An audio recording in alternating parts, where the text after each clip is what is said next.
काळं तिखट म्हणजेच काळा मसाला तयार आहे. तर वर्षभरासाठी म्हणजेच साठवणीचा बिना कांदा लसूण मसाला कसा केला चला तर बघूया. आहाहा, बरणी उघडली की अगदी घमघमाट सुटलेला आहे. तर मसाला करण्यासाठी मी इथं 1 किलो लवंगी लाल मिरची घेतली. मिरच्या बाजारातून आणल्यानंतर 4-5 तास उन्हामध्ये सुकवून घेतल्या. त्यानंतर त्याची देठं काढून घेतली. आता मसाले भाजून घेऊया. 1 किलो मिरचीसाठी मी पाव किलो धने, पाव किलो सुकं खोबरं, 30 ग्रॅम सुंठ, 30 ग्रॅम हळकुंड, 20 ग्रॅम मसाला वेलची, दालचिनी, 20 ग्रॅम हिरवी वेलची, लवंग, काळी मिरी, शहाजिरे, तमालपत्र, चक्रफूल आणि मेथीदाणा. 10 ग्रॅमच्या प्रमाणामध्ये आपण घेतले दगडफूल, लाल फूल, जावेत्री, जायफळ आणि खडा हिंग.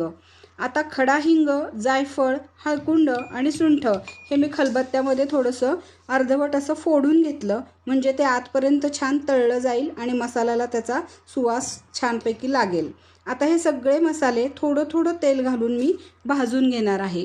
हे मसाले भाजत असताना अगदी थोडंसं तेल घालायचं, खूप जास्त तेल घालायचं नाही, म्हणजे मसाला छान बारीक वाटला जातो, जास्त ओला होत नाही. हे सगळे मसाल्याचे पदार्थ मी वेगळे व्यवस्थित भाजून घेतले आणि बाजूला एकत्र छान असे थंड होण्यासाठी ठेवून दिले. मसाला करण्यासाठी डंकावरूनच हा मसाला कुटून आणायचा आणि हे मसाले सगळे वेगळे न्यायचे, मिरचीमध्ये मिक्स करून न्यायचे नाहीत. तिथं गेल्यानंतर तिथं आपल्याला वेगळे असे अगोदर मिरची कुटून देतात आणि मिरची पावडर झाल्यानंतर मग हे मसाले त्याच्यामध्ये मिक्स करून देतात. तर त्याच्यात घालण्यासाठी मी जातानाच थोडंसं 2 वाटी तेल चांगलं छान कडकडीत गरम करून थंड करून नेलं होतं. मसाला सगळा कुटून झाल्यानंतर एकत्र करताना ते आपल्याला तेलसुद्धा त्याच्यामध्ये मिक्स करून देतात. तर असं हे वर्षभर साठवणीचं काळं तिखट करणं म्हणजे अगदी आपल्याला निगुतीचं काम असतं. खूप छान व्यवस्थित बारीक मंद आचेवर हे सगळे मसाले भाजायचे, म्हणजे वर्षभर मसाला अगदी छान टिकतो. आणि हो, एक महत्त्वाचं म्हणजे हा मसाला ठेवण्यासाठी आपल्याला काचेची बरणी वापरायची. छान कोरडी केलेली काचेची हवाबंद बरणी आपण मसाल्यासाठी वापरायची, म्हणजे वर्षभर छान मसाला टिकतो. आता हे सगळे मसाले माझे भाजून झालेले आहेत.